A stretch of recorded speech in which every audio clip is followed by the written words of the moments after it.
Saya buka dulu ya. Assalamualaikum Hmm. warahmatullahi wabarakatuh. Selamat pagi semuanya. Pada pagi hari ini kita akan mendengarkan kuliah dosen tamu dari Ibu Dr. Nurmala Katrina Panjaitan eh, dengan topik kerjasama atau aksi kolektif dalam residensi komunitas. Sebelumnya boleh di on cam semuanya, teman-teman semuanya. Di sini di layar ada, ada 5 ya. Jadi mohon dipercepat untuk bisa di on cam sebagai bukti kehadiran ya, karena ternyata dari sekian 150-an baru 104 nih atau 101 ya yang baru bergabung. Oke. 1, 2, 3.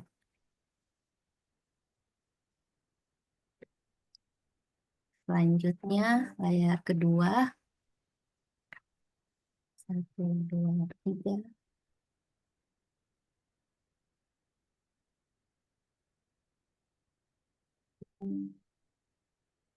Layar yang ketiga.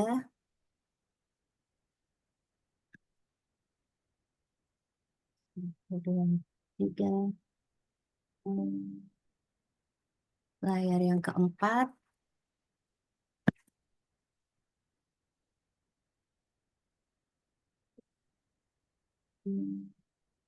Lalu layar yang terakhir, yang kelima. Ini masih banyak yang tutup. Boleh di on cam. Segera. Oke, 1, 2, 3. Ya, baik. Selanjutnya saya berikan kepada Ibu Malah untuk menyampaikan kuliah dosen tamu pada pagi hari ini. Silakan Bu Nurmala. Baik, terima kasih. Selamat pagi semua. Selamat pagi. Pagi, Bu. Apakah Di suara sini saya terdengar? terdengar, Bu. Terdengar, Bu. Baik, oke.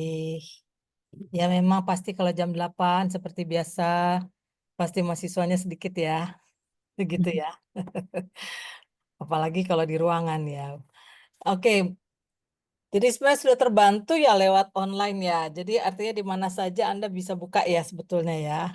Baiklah, terima kasih Ibu Ratri Firianita yang sudah membuka pagi ini. Dan saya tidak tahu apakah para asisten juga ada di sini ya Bu Ratri ya. Tadi saya lihat ada Narendra ya. Ada nanya ya, Hanya baik. beberapa saja. Iya, supaya nanti kalau praktikum jadi bisa tahu bahannya gitu ya. Iya, Baiklah, jadi sebelum kita kuliah hari ini, saya minta Anda semua berusaha duduk ya. Jangan tiduran, kalau tiduran nanti ngantuk ya. Berusaha untuk iya tuh rambutnya ada yang acak-acakan. Ya, coba duduk aja. Yostito Pardede nih. Aduh, saya kenal nih orangnya nih. Yostito, coba kamu penampakan. Kamu ada di mana coba? Iya, Ibu. Mana coba wajahnya? Tuh Ada kan? di Oh, ya tahu nih. Ya, coba penampakan pada penampakan coba. Hmm, kan itu kok pakai helm? Emang kamu di mana Muhammad Fadilah? Kamu dari mana? Yosito kamu udah sisiran, emang gitu model rambutnya ya? Udah di kampus Bu, lagi mau jalan ke perpus. Loh, kok baru jalan ke perpus? Ayo Iya Bu, buruan, lari. iya Bu, Kamu di belah mana? Belahan bumi sebelah mana? Kampusnya kan di sebelah mana? iya Bu, Perpusnya kan jauh. iya Bu. Buan. Ini siapa Aditira? Ini wajahnya kok aneh. Aditra Artiarvira. Kok wajah kamu komik sih? Aditra. Hmm. Tuh ya di pokoknya kalau dipanggilin nggak penampakan dianggap absen ya Bu Ratri ya. ya baik Bu. Gitu ya. Iya, Ya, Ibu Nurmala mah suka gitu. Kalau ngajar, kalau nggak penampakan suka ini Ibu teh.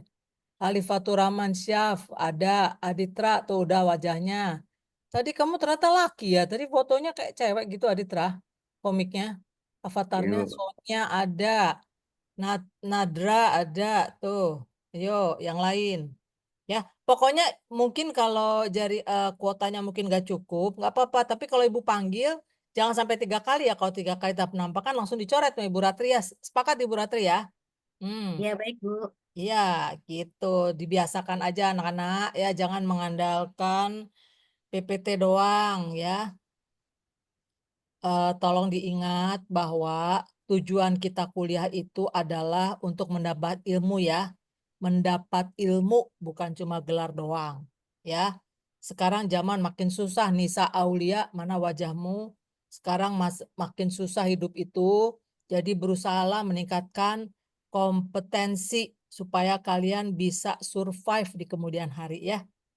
Kalau cuma gelar aja sekarang mah nggak penting. Tiap hari ratusan sarjana S1 lulus.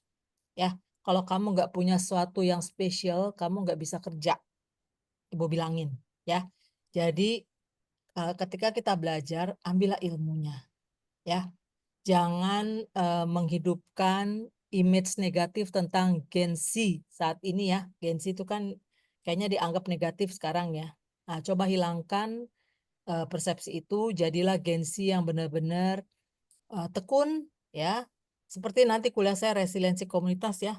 Jadi tekun, tabah gitu ya, dan berjuang untuk mendapatkan hasil. Gitu. Banyak tantangan, banyak hambatan, tetapi bagaimana kita bisa melewatinya. Jadi jangan dibawa malesnya. Males itu tantangan juga, masalah juga. Jadi jangan dibawa malesnya, ya, gitu. Perangi. Memang musuh kita terutama itu adalah diri kita sendiri ya, musuh utama kita ya. Ibu Nurmala sekarang nggak ada lagi di kampus bersama dengan kalian. Kan Ibu Nurmala terkenal judes ya, gitu ya. Kalau terlambat pasti dikata-katain. Nah, sekarang saya ada di sini nih ya, di luar. Nah, tapi saya tetap ingin mahasiswa itu disiplin ya, karena itu modal kalian. Kalau zaman saya dan Ibu Ratri masih lumayan ya Bu ya, agak mudah cari kerjaan ya Bu Ratri ya. Walaupun susah-susah dikit, tapi kalau zaman sekarang mah susah beneran. Indonesia lagi masalah ekonomi. Ya, gitu ya. Jadi mari kita belajar bareng-bareng. Di tengah kuliah Ibu, kalau ada pertanyaan langsung aja nanya. Nggak usah pakai nunggu. Ya, nggak usah nunggu. Langsung aja tanya gitu. Ya, di sini ada nggak sih respons? Ada nih kayaknya react. Nih, kayaknya ada nih respon nih. Ya, langsung aja gitu. Oke, ya. Dengarkan aja kuliahnya. Karena kalau mendengarkan aja, nanti kalian belajarnya tuh tinggal dikit daripada nggak dengerin sama sekali, nggak nyatet juga. Ya sudahlah, itu mah selesai. Ya, oke, kita mulai ya kuliah kita. Oke,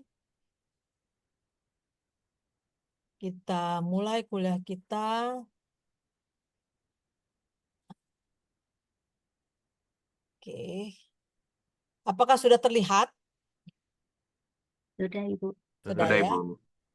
Baiklah, judulnya ini kita akan membahas topik kita tentang kerjasama ya. Ini penting sekali untuk kita bahas karena ngapain kita bicara tentang psikologi sosial, interaksi antar individu kalau kita nggak bicara soal interaksi yang positif ya, yaitu kerjasama. Dalam hal ini kita akan membahas utama tentang aksi kolektif, jadi suatu kerjasama bersama dalam komunitas ya, dan kepemimpinan dalam resiliensi komunitas. Mengapa hal ini kita bicarakan? Jadi kita lihat di belakang. Ini gambarnya, Ibu kasih lihat nih gambar orang kerjasama dalam bencana ya. Kira-kira bencananya apa ini? Saudara-saudara, kira-kira bencananya apa nih kalau kita lihat nih? Kayaknya apa ini? Longsor, Bu. Longsor, betul ya. Sekarang kita lagi menghadapi banyak masalah seperti itu ya. Betul nggak teman-teman ya? Di mana-mana kita dengar kemarin baru di puncak di daerah sana Cisarua banjir bandang. Bayangin di puncak aja banjir, ngeri banget kan? Kan biasanya kan orang tuh di dataran rendah ya kalau banjir. Ini dataran tinggi loh. Ya, kalau banjir biasanya disertai longsor. Belum lagi baru-baru aja minggu lalu kita mengalami apa tuh? Sampai orang kita pada lari-lari keluar. Mengalami Gempa, apa? Bogor, gempa, betul, gempa bumi. Horor kan? Kemarin kenceng banget kan? Dan ternyata kedalaman gempa bumi itu hanya 5 km saja. Berarti deket nih, ya. Dan datangnya dari mana? Si gempa Gunung itu datangnya dari mana? Salak kalau nggak salah Ibu. Dari mana? Daerah Gunung Salak kalau nggak salah Ibu. Betul, Gunung Gede, Gunung Salak ya, karena itu sebenarnya masih pada hidup, ternyata masih aktif ya gunungnya ya. Nah, itu hal-hal yang nanti menyebabkan kenapa kita bicarain tentang resiliensi komunitas ya. Mari kita lanjutkan. Nah, jadi pagi ini sebelum kita sampai ke situ, saya akan membahas tentang kelompok dan karakter kelompok. Lalu komunitas dan karakteristik komunitas, apa sih bedanya kelompok komunitas ya? Lalu ketiga, kerjasama dalam kelompok ya, karena kalau kita bicara tentang kelompok, kita pasti membicarakan interaksi sosial di dalamnya. Saya akan bicara kerjasama dalam kelompok. Lalu kita masuk pada bencana ya, nanti karena kaitannya aksi kolektif itu pada bencana dan bagaimana komunitas itu bisa bertahan ya, resiliensi komunitas. Nah, lalu yang berikutnya kita akan bahas mengenai collective action atau aksi bersama, ya, tadi aksi kolektif sebagai wujud resiliensi. Jadi artinya ketika komunitas itu bisa dikatakan resilience itu kalau dia itu bisa bekerja sama gitu antar anggota komunitasnya ya agar mereka bisa menghadapi tantangan ya, entah itu bencana, entah itu pandemi dan seterusnya. Dan yang terakhir adalah kita bicara tentang kepemimpinan. Kenapa kita bicara kepemimpinan? Karena tidak ada aksi kolektif tanpa adanya pemimpin. Betul nggak? Karena pemimpin itu yang mengarahkan. Ya, kalau tidak ada yang mengarahkan, lalu kucar-kacir deh kerjanya jadi nggak jelas, nggak terkoordinasi. Ya, oke. Sekarang kita mulai. Yang pertama adalah kita bicarakan dulu definisi kelompok. Memang kita sudah membahas ini di apa namanya sosiologi ya, di sosiologi. Tapi seperti biasa mahasiswa suka lupa gitu ya. Walaupun itu baru semester yang sebelumnya gitu ya, atau mungkin 1 tahun sebelumnya, tapi udah lupa gitu. Oke, Ibu ingatkan lagi, ini dalam psikologi sosial ya, dalam buku psikologi sosial Baron and Byrne ya tahun 97, Paulus mengatakan bahwa kelompok itu dapat didefinisikan sebagai two or more persons ya. Jadi ada 2 atau lebih orang who interact. Tuh, saya Ibu merah-merahin itu karena itu kata kuncinya ya. Interact with one another, share common goals. Jadi ada kata saya Ibu merahin who interact. Jadi ada interaksi, share common goals berarti ada berbagi tujuan yang sama, artinya memiliki tujuan yang sama. Have a stable relationship, ini penting banget ya, punya relasi yang stabil, artinya cukup bertahan, are somehow interdependent, saling ketergantungan, and recognize that they belong to a group. Ini adalah kata kunci yang menarik ya, artinya orang di dalam anggota kelompok itu merasa bahwa mereka itu memang memiliki kelompok itu atau merasa keanggotaannya dalam kelompok. Jadi kata kunci kelompok itu ada interaksi, ada tujuan yang dimiliki bersama, ada hubungan yang stabil, artinya relatif bisa berlangsung lama, bukan hanya seketika atau sejenak. Kemudian ada ketergantungan dan mereka menyadari bahwa atau mengakui bahwa mereka bagian dari kelompok. Nah itu ya.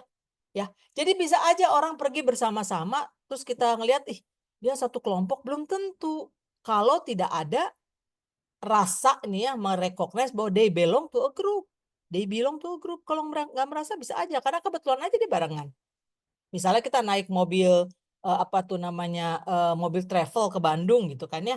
Nah, itu bukan dikatakan grup karena dia kan emang cuma sejenak aja bersama waktu mau ke Bandung ya. Johnson and Johnson tahun 87 mengatakan 2 individu atau lebih yang berinteraksi tatap muka, dia tambah ini ada tatap mukanya.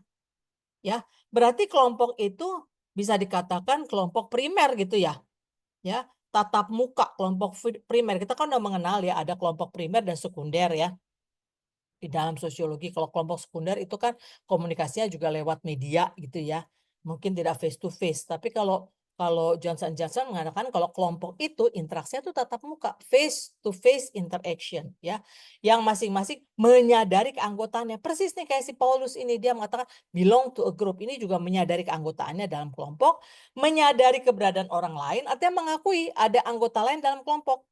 Ya, dan saling ketergantungan untuk mencapai tujuan bersama. Mirip ya sama Paulus, cuma dia ada kata kuncinya yaitu interaksi tatap muka yang pertama dan menyadari keberadaan orang lain, bukan sendirian. Jadi ngakuin orang lain juga anggota kelompok, gitu ya.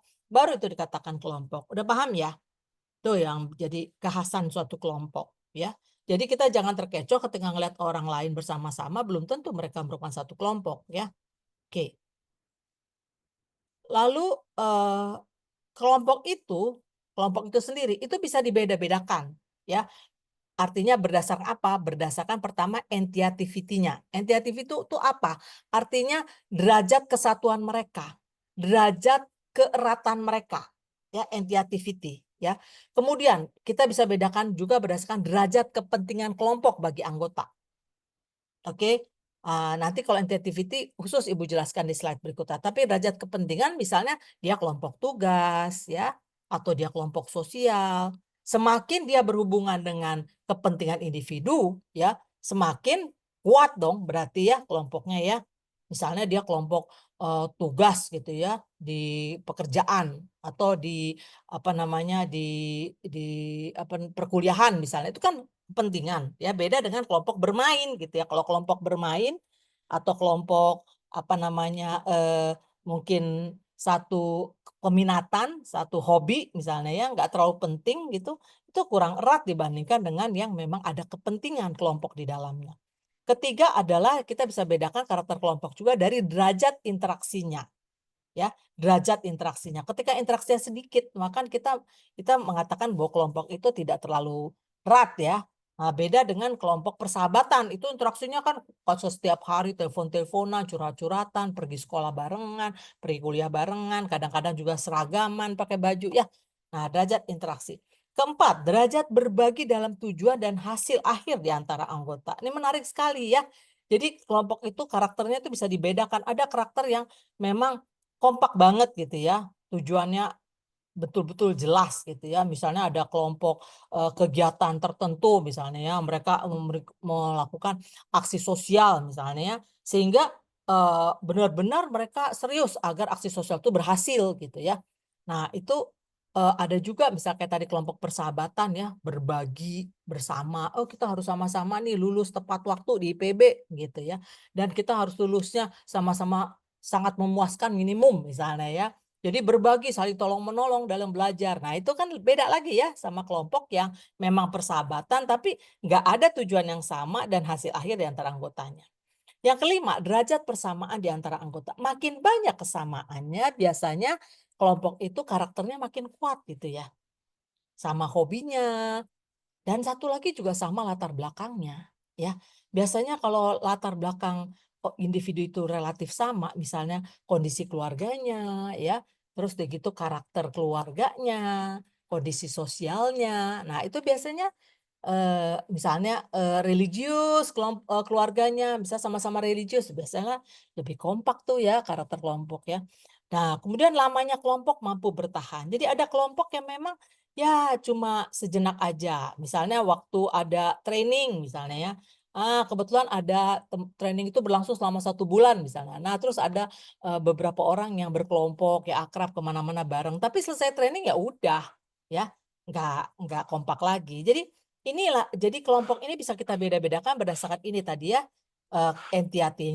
entitativity-nya, derajat keeratannya, derajat kepentingannya, derajat interaksi, derajat berbagi, derajat persamaan, dan lamanya kelompok. Artinya kelompok itu bukan dikatakan ini kelompok bukan kelompok, tapi misalnya ada kontinumnya, ada kelompok yang sangat erat, ada kelompok yang dia ya gitu ya abu-abu nggak terlalu erat gitu ya. Nah, ini yang Ibu katakan yang soal entitativity itu ya. Nah, jadi keeratan itu kita bisa bedakan antara kelompok intim. Ya, kelompok intim kayak tadi tuh. Ya, mereka udah berbagi curhat-curhatan, udah nggak ada rahasia di antara mereka ya. Yang satu sedih, yang lain ikut sedih ya. Kayak film Ada Apa Dengan Cinta, pernah nonton nggak tuh ya? Itu kelompok intim tuh ya. Nah, ada juga kelompok berorientasi tugas. Nah, kelompok berorientasi tugas ini tentu entitativity-nya, keeratannya lebih ringan dong dari kelompok intim ya. Keluarga juga seharusnya masuk kelompok intim loh, keluarga. Tapi ada keluarga yang tidak intim gitu ya. Nah, tapi seharusnya kelompok intim itu contohnya keluarga. Nah, kelompok berorientasi tugas itu memang tujuannya hanya untuk penyelesaian tugas ya. Mungkin mereka tidak terlalu dekat satu sama lain, tetapi mereka harus mengerjakan tugas dengan hasil bersama gitu ya. Nah, tentu ini keratannya berbeda dengan pertama. Yang ketiga adalah kelompok yang asosiasinya lemah. Artinya apa? Mereka berada pada tempat dan waktu yang sama, tapi tidak ada hubungan satu dengan yang lain. Seperti saya katakan tadi, bersama-sama dalam mobil travel dari Jakarta ke Bandung misalnya ya. Asosiasi yang lemah atau berada bersama-sama dalam suatu konser musik misalnya, atau bersama-sama dalam suatu pertandingan sepak bola ya. Itu juga anti-activity karena sama-sama bersorak-sorai, sama-sama bertepuk tangan, tapi hanya ada di situ saja, pada saat itu saja. Ketika sudah selesai pertunjukan atau sudah sampai pada tujuan dan seterusnya, kelompok itu bubar ya. Jadi itu menunjukkan semakin lemah. Dan terakhir adalah kategori sosial. Kategori sosial adalah mengelompokkan orang berdasarkan kategori tertentu, misalnya berdasarkan umur, berdasarkan jenis-jenis kelamin. Jadi kelompok umur di bawah 12 tahun, kelompok umur remaja. Nah, itu kategori ya. Itu sama sekali tidak ada hubungan orang satu sama yang lain, hanya orang-orang tersebut dikelompokkan berdasar kesamaan ciri karakteristiknya. Gimana sampai di sini? Apakah dipahami, saudara-saudara? Apakah Ibu bicara terlalu cepat? Pahami, Bu. Paham ya? Paham Ibu. Ya. Kalau Paham, Ibu Bu. bicara terlalu cepat, bilang, Bu, slow, slow, slow, gitu. Belanda masih jauh, gitu ya. Nggak lucu ya? Biarin. Ya. Oke, komunitas. Komunitas itu adalah entitas, bentuk entitas yang konkret. Ya, kalau Ibu sebutkan nih ciri-ciri komunitas, kalian bisa mengelompokkan pada mana? Kelompok tadi tugas kah? Kelompok intim kah? Kelompok tugas kah? Atau asosiasi yang lemah? Atau kategori nih? Ibu bilang definisi komunitas. Sekelompok orang yang tinggal di daerah yang sama, memiliki batas geografis, memiliki nasib dan karakter yang sama, bersama-sama menghadapi masalah dan berhubungan satu dengan yang lainnya sebagai suatu komunitas yang dibangun dari berbagai lingkungan alam, sosial, dan ekonomi yang saling mempengaruhi secara kompleks, kata Maguire dan Cartwright atau Norris et al. 2008. Nah, kamu bisa kelompokkannya pada kelompok apa? Tadi berdasarkan anti-activity-nya. Coba, komunitas ini masuk kelompok mana jadinya? Kalau tadi berdasarkan yang tadi Ibu jelaskan. Nih, katanya tadi ngerti. Tuh, masuk mana dia? Komunitas intim, orientasi tugas, asosiasi lemah, atau kategori sosial? Menurut Kelompok saya intim. intim, Bu. Kelompok Hmm. intim, Bu. Kelompok intim. Ada yang bilang orientasi tugas? Saya, Bu. Ada yang bilang asosiasi yang lemah? Oke. Nah, sekarang Nisa. Nisa tadi orientasi tugas ya. Kenapa Nisa memilih orientasi tugas?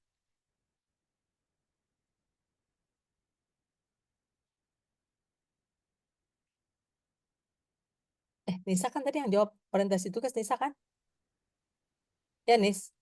Sepertinya tadi Fahita Safiratur Rahman, Oh, Bu. Safira. Ya, ilah, Safira. Iya. Safira. Maaf ya, Nisa. Safira. Iya, Bu. Kenapa?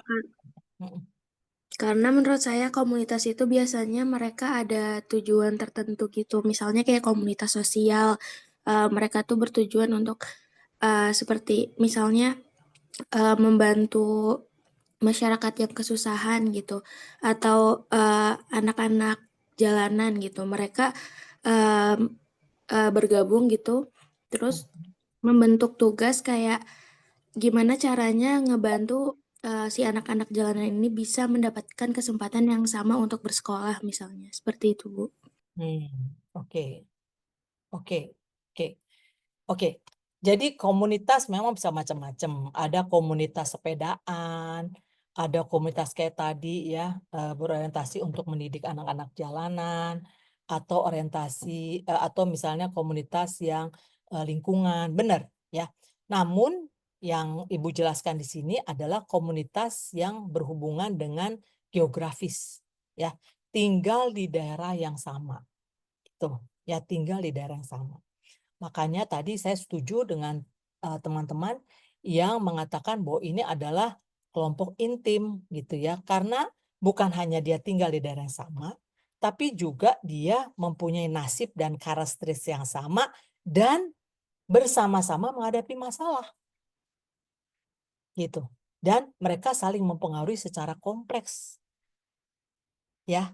Safira, jadi betul yang kamu bilang juga komunitas bisa seperti itu, tetapi ketika kita ada kata kunci tinggal di daerah yang sama, memiliki batas geografis, maka inilah yang kita katakan komunitas yang kita bicarakan sekarang. Karena kalau komunitas yang Safira sebutkan tadi, bisa saja dia tinggalnya berbeda-beda, tapi mereka merupakan komunitas yang memang mendidik anak jalanan, kan gitu ya, tidak harus. Nah, kalau yang kita bicarakan sekarang di sini adalah komunitas geografis ya, tinggal di daerah yang sama. Gimana Safira? Baik, Ibu. Ya, Terima kasih. ya. Jadi kita batasi di situ ya. Sekarang kita ngomongin di situ. Jadi komunitas yang Ibu ngomong refernya ke situ ya. Nah, jadi bisa saja Anda juga bisa mengkritik bahwa ada juga loh orang yang tinggal di daerah yang sama tapi nggak merasa tuh dan nggak bersama-sama tuh menghadapi masalah. Mereka cuek-cuekan satu sama lain. Bisa nggak katakan demikian? Ada nggak komunitas yang seperti itu? Ada, Ibu. Ada, misalnya Misalnya Misalnya, kayak hubungan bertetangga kan ada aja yang cuek, Ibu. Nggak betul. semuanya. Misalnya di perkotaan ya. Ya. Iya, Ibu. Atau misalnya apartemen ya. Lebih Iya. parah kan apartemen, dia tinggal di gedung yang sama loh. Di gedung yang sama, di atas tanah yang sama. Tapi mereka nggak saling mengenal. Dan juga boro-boro bersama-sama menghadapi masalah. Cuek. Ya. Kayak tadi bertetanggaan, ada yang meninggal juga dia nggak tahu siapa tuh yang meninggal tuh. Bahkan boro-boro dia ngeliat situ juga dia enggak. Ya, bisa ya, di komunitas perkotaan biasa begitu ya. Nah, kita maka kita akan sulit mengatakan itu sebagai komunitas. Ya. Mungkin tadi entitativity-nya itu sangat lemah gitu ya. Nah, jadi tidak bisa dikatakan komunitas yang betul-betul erat. Jadi cirinya suatu komunitas itu seperti ini. Maka kita sekarang mempertanyakan, masih adakah komunitas ideal seperti yang kita sebutkan di sini di dalam masyarakat kita pada masa kini? Itu pertanyaannya. Ya, oleh karena itu Ibu beberapa kali melakukan riset untuk melihat ini, ya, jiwa komunitas ini masih ada nggak? Ternyata udah mulai memudar, bahkan di pedesaan juga sudah mulai memudar. Orang kurang peduli sama tetangganya, misalnya tetangganya nggak punya makan, ya, atau misalnya tetangganya itu tidak mampu untuk memperbaiki atau mempunyai pekerjaan. Tapi herannya kalau di kampung memperbaiki rumah mereka masih bisa bareng, ya, memperbaiki masjid masih bisa bareng. Jadi hanya untuk kepentingan tertentu, ya, gitu. Nah, menarik. Jadi ini komunitas ini masih kita pertanyakan, masih eksis nggak dia saat ini di pedesaan, ya, gitu. Nah, lalu kita jadi berbicara nih, apa sih bedanya sekarangnya masyarakat dengan komunitas gitu, ya, masyarakat dengan komunitas. Ada bedanya nih. Masyarakat tuh bahasa Inggrisnya society ya, sedangkan komunitas itu community ya. Kesamaannya ya, society itu masyarakat itu adalah kelompok sosial yang dibentuk secara spontan. Ini kita nih semua yang ada di Bogor nih kan satu masyarakat Kota Bogor ya, terbentuk secara spontan ya. Dan juga di situ di dalam masyarakat pasti ada pemerintahan yang melayani kebutuhan kita ya. Ada rasa saling memiliki antar anggota, benar sama-sama orang Bogor gitu ya. Tetapi rasa saling memilikinya tentu tidak sekuat di komunitas ya. Kalau di komunitas itu masyarakat kan semua hubungan antar manusia ya melewati batas teritorial. Sedangkan kalau komunitas itu tadi kita udah sebutkan ada batas teritorialnya. Dan masyarakat itu rasa memilikinya tidak sekuat pada komunitas. Ya, kita di sini kalau misalnya ada ronda aja lebih baik bayar daripada ikut ronda. Kalau ada pembangunan jalan juga kita lebih baik nyumbang daripada sama-sama bekerja membuat jalan gitu ya. Atau memperbaiki rumah warga yang roboh misalnya. Kita lebih menyumbang uang gitu daripada tenaga. Kalau di desa mereka lebih memberikan tenaga. Ya, ikut serta. Ibu-ibu nggak bisa ikut bikin jalanan, mereka bikin gorengan, bikin kopi, bikin teh gitu ya. Nah, jadi rasa memiliki di desa di dalam komunitas pedesaan tuh lebih kuat daripada komunitas perkotaan ya. Dan masyarakat adalah entitas abstrak, sedangkan komunitas adalah entitas konkret ya. Kalau komunitas itu kita bisa lihat nih, karena dia kan geografis tertentu. Misalnya komunitas RW 10, kelihatan anggotanya. Kalau masyarakat kan, sak Bogor ini kita nggak bisa lihat orangnya seperti apa. Maka dia dibilang entitas yang abstrak, ya. Tapi kita cuma bisa mengatakan semua orang yang punya KTP Bogor maka dia adalah masyarakat Bogor. Tapi seperti apakah kita nggak tahu. Tapi kayak saya RW 10 saya tahu anggotanya seperti apa, ya. Oke, jadi itu bedanya masyarakat dengan komunitas, ya.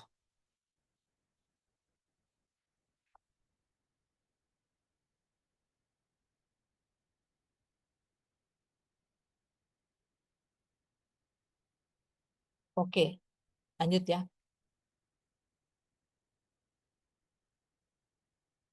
Jadi saudara-saudara, komunitas itu ya yang saya bicarakan hari ini adalah warga setempat yang dapat dibedakan dari masyarakat lebih luas society ya melalui kedalaman perhatian bersama karena ada kebutuhan bersama ya. Ada di sini kata working together tuh gambarnya ya. Ini gambarnya nih untuk mencegah banjir mereka bersama-sama mengumpulkan ini ya apa namanya nih karung ya, karung goni ya untuk menahan air supaya tidak masuk ke dalam pemukiman ya. Jadi komunitas ini wilayah kehidupan sosial yang ditandai oleh derajat hubungan sosial tertentu. Derajat ya. Jadi komunitas tempat tinggal biasanya derajatnya itu lebih tinggi dari hanya sekedar misalnya masyarakat gitu ya atau tadi komunitas berdasarkan minat ya, berdasarkan hobi misalnya ya. Nah, jadi di situ ada lokalitas, ada perasaan sewarga dan ada solidaritas. Tapi seperti saya katakan tadi, komunitas itu seperti kontinum, ya, bukan dia ada atau tidak, tapi kontinum, ada komunitas yang betul-betul, ya, erat, anti-activity-nya tinggi, intim, tapi ada yang anti-activity-nya itu rendah, ya, artinya perasaan keluarganya kurang, solidaritasnya kurang, seperti tadi komunitas di perkotaan, ya. Oke. Nah, kalau kita bicara komunitas, kita bisa bedakan komunitas kampung atau desa yang kita sebut rural community, tapi bisa juga komunitas kota atau urban community, lalu juga tipe komunitas yang lebih luas seperti negara, country atau dunia, world ya. Cuma otomatis yang 3 dan 4 ini anti-activitiesnya lebih rendah ya, keeratannya lebih rendah, perasaan keluarganya pun lebih rendah. Ya, walaupun kita misalnya ketika di luar negeri ketemu sama-sama orang Indonesia, kita sangat bahagia, wah kita orang Indonesia nih sama-sama. Tapi tentu tidak seerat ke hubungan kita, keintiman kita dengan anggota keluarga kita atau dengan orang-orang tetangga kita, betul nggak ya? Nah, oke. Nah, karena kita berlatar belakang pertanian, maka saya bicara soal komunitas berdasarkan ciri-ciri masyarakat agraris ya. Nah, terdapat tipologi komunitas agraris yang bisa dibedakan komunitas nelayan ya, itu yang berada di pantai dan pesisir ya. Komunitas petani sawah itu ada di dataran rendah ya, dan komunitas petani peladang atau lahan kering di dataran tinggi ya. Jadi kalau Anda nanti tertarik meneliti komunitas, bisa milih nih komunitas di mana. Kalau Anda meneliti di pantai atau di pesisir itu namanya komunitas nelayan gitu ya. Karena kehidupan mereka memang dari pekerjaan sebagai nelayan ya, menangkap ikan ya, terus memproses hasil laut ya, berdagang hasil laut dan seterusnya. Sedangkan petani sawah biasa di dataran rendah ya, mereka tentu pekerjaannya lebih banyak di sawah, bukan hanya bertanam padi, mungkin sayur-sayuran ya, buah-buahan, hortikultur juga bisa ya, atau misalnya bunga dan sebagainya ya. Dan sedangkan di dataran tinggi itu ada komunitas peladang atau lahan kering ya kan. Biasanya juga ada juga sawah juga ada, tetapi sawahnya biasanya terasering ya, lahannya tidak terlalu luas, agak sempit gitu ya. Nah, dan mereka biasa tergantung pada hujan ya, tak ada hujan. Oke. Jadi inilah komunitas-komunitas yang kita bisa bicarakan gitu ya. Oke. Saya lanjut. Nah, jadi komunitas yang saya bicarakan ini ya, komunitas tadi berdasarkan geografis itu ada karakteristiknya ya, ada ciri-cirinya. Yang pertama ya, terdiri dari banyak individu. Oke. Kedua, berhubungan dengan lokalitas ya, tempat tertentu. Kemudian anggotanya mempunyai rasa komunitas, rasa memiliki dan perasaan kekitaan, ya, kita bersama, sehingga ketika ada orang dari desa lain yang datang, misalnya kita bilang orang luar gitu ya. Nah, jadi we feeling-nya ada kuat, we feeling, perasaan kekitaan. Kemudian tercipta secara spontan dalam periode yang panjang. Ya, semakin lama kita tinggal di suatu tempat, maka semakin ada perasaan kekitaan yang tinggi. Kelima, lebih permanen dan lebih bertahan dibandingkan dengan grup yang dibentuk dengan tujuan tertentu. Seperti misalnya grup kelompok tani yang dibentuk secara khusus untuk mendapatkan bantuan misalnya. Atau kelompok kelompok usaha bersama misalnya dibentuk untuk mendapatkan kredit misalnya. Itu agak berbeda dengan kelompok komunitas yang lokalitas ini ya, lebih permanen dan bertahan, kan nggak pindah-pindah tuh, mereka tinggal di situ sampai 30 tahun 50 tahun dan seterusnya sampai beranak cucu gitu ya. Melayani kebutuhan yang luas, artinya dalam komunitas itu di situ ada administrasi ya, keanggotaan, ada aparat desa, dan juga nanti ada kewajiban-kewajiban juga yang harus kita bayarkan untuk misalnya pemeliharaan lingkungan ya, atau iuran-iuran untuk merayakan hari besar ya. Jadi ada melayani kebutuhan yang luas dan mempunyai nama tertentu. Jadi nggak ada komunitas yang nggak punya nama ya. Ada. Entah itu namanya hanya sekedar RW 1 atau RT 05 ya gitu ya. Tapi ada namanya. Nah, tapi juga misalnya orang sering menyebutkan misalnya komunitas Mawar RT 01 itu berarti lebih lebih spesifik lagi ya. Jadi ibu-ibu yang tinggal di RT 1. Mungkin kegiatannya ada misalnya mereka hidroponik, maka dia sebutkan komunitas Mawar RT 01. Nah, ya. Jadi ada namanya. Itu karakteristik komunitas. Jadi ada yang hal penting di sini adalah sekumpulan individu nomor 1, lokalitas nomor 2, ada rasa kekitaan ya, tercipta secara spontan. Perasaan kekitaan itu terjadi spontan karena periode yang panjang bersama-sama, permanen, melayani kebutuhan yang luas dan mempunyai nama gitu ya. Oke. Nah, jadi salah satu ciri komunitas itu adalah kerjasama. Ya, kerjasama. Nah, saudara sekalian, kerjasama itu membutuhkan interdependensi, saling ketergantungan yang positif. Ya, kerjasama. Kita nggak bicara kerjasama yang negatif, sama-sama ngerampok gitu, enggak ya. Kerjasama yang positif, kita bicara interdependensi positif. Sehingga ketika satu orang berhasil, maka itu juga bicara soal keberhasilan orang lain. Jadi bukan hanya untuk keberhasilan seseorang. Tentu masih ingat, saudara-saudara, istilah kerjasama dan tolong-menolong. Masih ingat? Di kuliah sosiologi, apa sih bedanya kerjasama dan tolong-menolong? Ada yang masih ingat? Mohon izin Ibu. Siapa Kalau nih? Agung Ibu, Abdul Agung. Hadi. Ya, Agung. Ya. Ya, Agung. Apa Agung? Bedanya kerjasama dengan tolong menolong, kalau kerjasama itu biasanya cenderung komersil atau nggak harus komersil sih, tapi kayak masing-masing pihak itu benar-benar kayak mengharap ada sesuatu yang setimpal. Sementara kalau gotong royong itu dia biasanya dilakukan lebih ikhlas.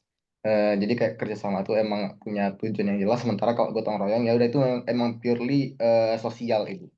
Sosial. Kalau tolong-menolong tadi apa tuh? Tolong menolong itu kegiatan interaksi di mana masyarakat saling membantu sama lain, tapi bersifatnya itu lebih ikhlas hanya karena memang solidaritas aja Ibu. Oke, jadi ada 3 tadi disebutkan Agung ya, tolong-menolong, gotong royong, sama kerjasama ya.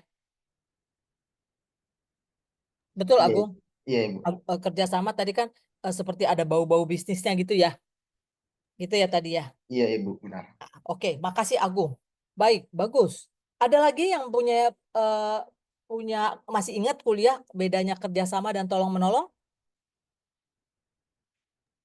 Ibu izin jawab. Ya, Josita. Yosito. Iya, Ibu. Jadi cewek dong ya.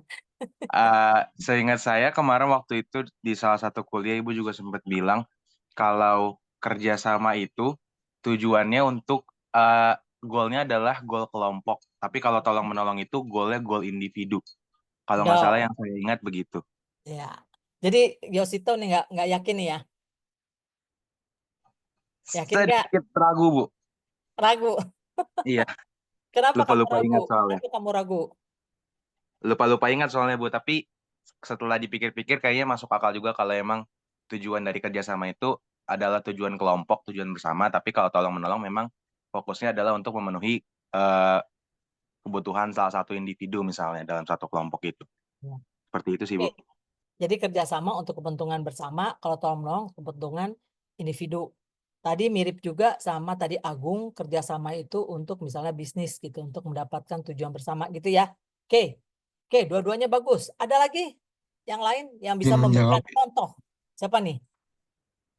Muhammad Abdurrahman, Ibu mohon izin Ya, menjawab. Muhammad Abdurrahman. Terima kasih. Silakan.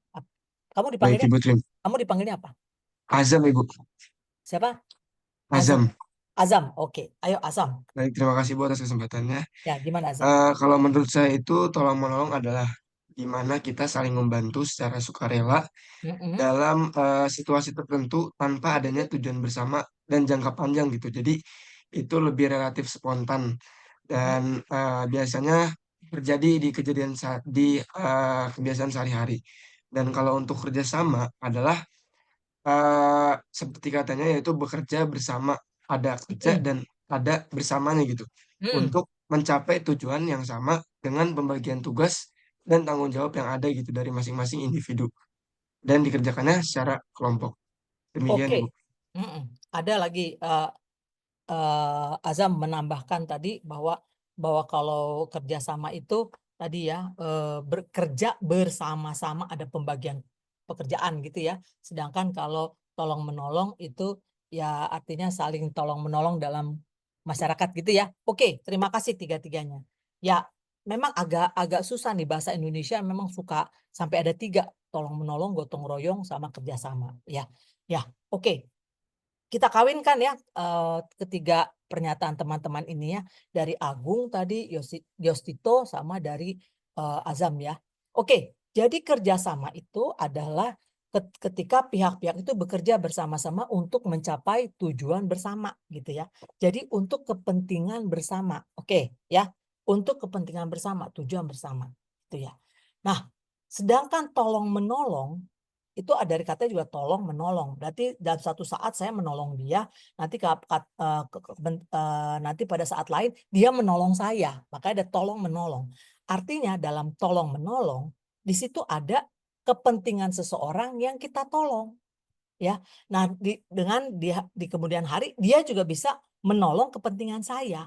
Maka tolong menolong itu lebih mendekati menolong kepentingan seseorang, ya, tujuannya kepentingan seseorang. Tapi dengan suatu saat dia pun akan menolong saya, itu tolong menolong, ya. Agak beda kan kalau kerjasama tadi kerja bersama-sama untuk mencapai tujuan bersama.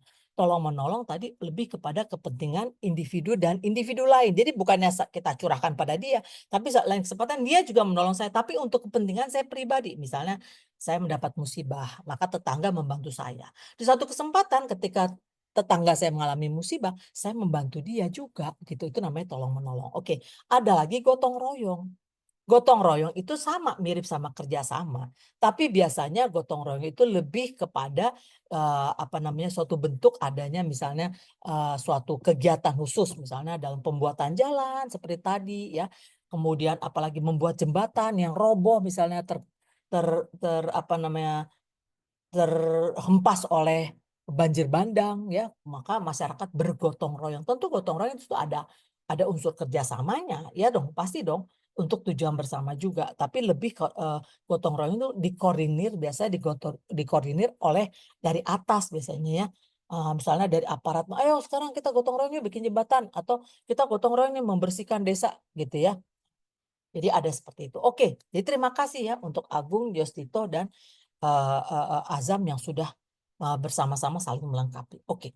Jadi kan di situ ada kata interdependensi dong, ketergantungan satu sama lain ya. Nah, di esensinya juga di situ yang tadi kerjasama ada interdependensi, yang kedua juga ada sinergi. Ya. Artinya ketika mereka bekerja bersama-sama hasilnya harus lebih baik daripada kalau dikerjakan sendiri. gitu. Ya, kenapa? Karena idenya bisa jadi lebih beragam, tenaganya lebih banyak, ya, saling mengisi. Nah, itu di esensi kerjasama itu terletak pada sinergi, ya. Dan yang ketiga adalah kerjasama itu butuh komitmen, ya dong. Kalau misalnya bilangnya sih mau kerjasama, tapi ternyata pada saat yang dibutuhkan dia tidak datang, kan sering tuh gitu ya.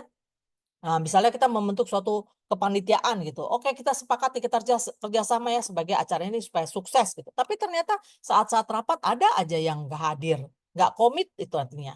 Ya, jadi di dalam kerjasama cirinya adalah harus ada interdependensi, ya.